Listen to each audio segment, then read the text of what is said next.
Tanggol tagumpay bilang mayor. Isang makasaysayang yugto ang posibleng matunghayan ng mga manonood ng FPJs. Patangkya po ito ay ang pagkapanalo ni Tanggol bilang mayor.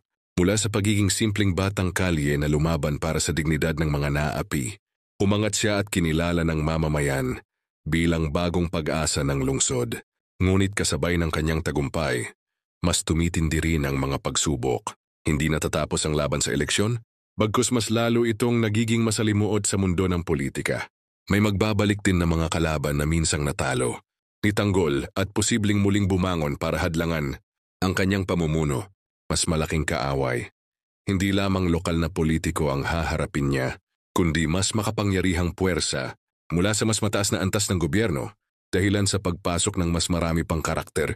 Para sa mga manonood na nanatiling inspirasyon si Tanggol, ipinapakita ng kanyang karakter na kahit galing sa magulong nakaraan, posible pa ring maging mabuting pinuno at tunay na lingkod ng bayan.